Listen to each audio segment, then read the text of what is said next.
Welcome to the Durand News Network School Board Interviews.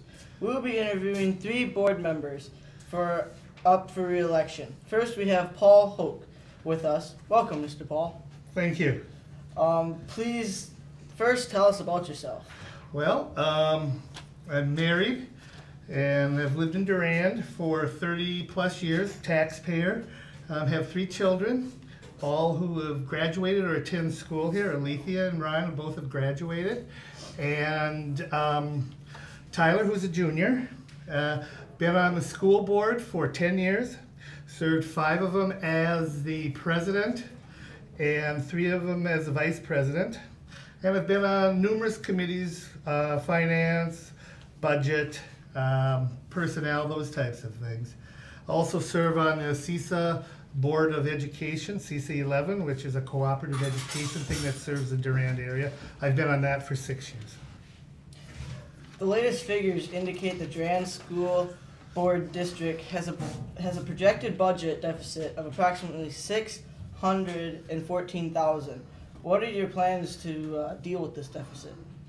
Well, that's a proposed budget or the projected budget at this time.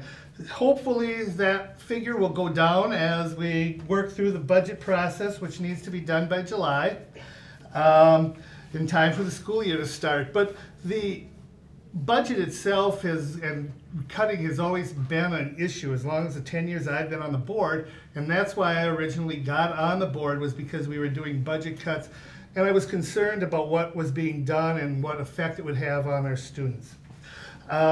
You know, you look back over the last 10 years, we have cut 30 teaching and administrative staff positions, bus routes, 10 support staff, supply budgets.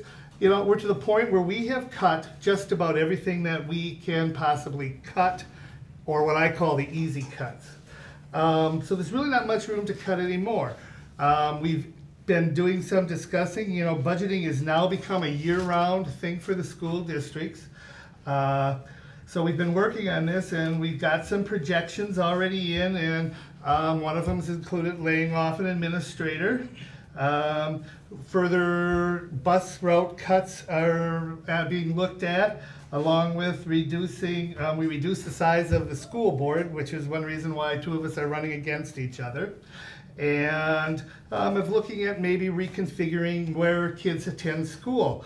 The plans I'd have to deal with a deficit, first of all, I think as a board member, we have to be proactive and lobby the officials down in Madison, let them know what this budget is going to do for our students. We have to look at what is important in our district for the students, what will affect their achievement areas and what won't. And then from there, that should outline what we're going to start looking at. As far as looking at other things that we can do other than just hoping that the governor and the legislature come through with more money for us, we have to be ready to make cuts. And some of those we might need to start looking at contracting out various areas. Nothing that I'm really in favor of, but when it comes to budget, that may need to be done. Maybe looking at sharing positions with other schools. And looking at what we can do when people retire, whether we need to fill that job and how we fill it. But we also need to look at, are there ways we can increase revenues? And that is a big area. One reason why our revenue goes down is because of open enrollment. We lose a great number of kids out of the district that open enroll. We need to get out and sell our school district to these people, tell them what we have, what we offer, what a good place it is, what good students we have here, what good staff we have. There's certain things that I don't want to do, but maybe at the last resort. I don't want to go to referendum for operating costs and raising property taxes. It's not a very popular thing to do. The other thing is I don't want to get into short-term borrowing and putting the district in that shape by borrowing money. And I really don't want to balance our budget using what's called our fund balance, because with that, it's like spending your savings account. And when it's gone, it's not there again. How will governor's budget proposal impact the Durand district? Well, the proposed governor's budget only increases state aid to schools by approximately 1% over a 2-year period, which isn't very much when you look at the whole budget. It does not adjust the revenue limit or allow us to adjust the revenue limit. So not a penny of that increase will go into the classrooms or to supplies or anything at the school. It'll all go towards property tax relief. That's because these limits limit the amount the school can collect in property taxes and aid. So if you raise one, you decrease the other. You never increase that total amount. That's been something that's been law for some time. There always was an automatically increase for it till 2 years ago, and the governor put that down to 0. No increase for 2 years in a row, and very limited coming up. So basically it means he's frozen our budgets. If it stays flat, expenses go up, everything like that. So we just end up taking more probably out of the education part of it. There is a move by some state senators, because everybody has to remember the budget's only the proposed budget of the governor, to give us more money along those revenue limits time. And hopefully that'll go through, and the governor has said that he's not necessarily opposed to that. So hopefully he'll stand by his word. Can you talk about the extended voucher program or voucher plan and how it can impact the Durand schools? Okay, the school voucher plan is a plan where they use public money by, they take public money and pay for students to attend private schools.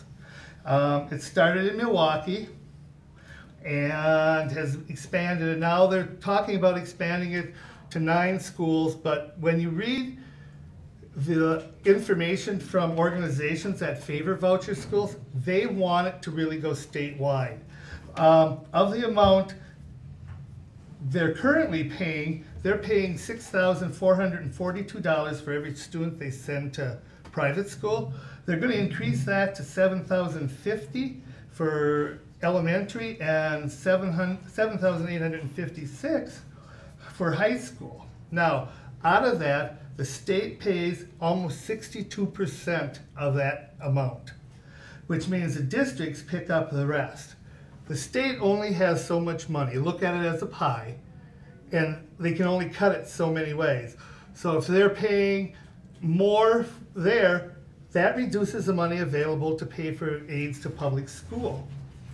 The program is based on, used to be based on what they called poverty. You had to be a certain level.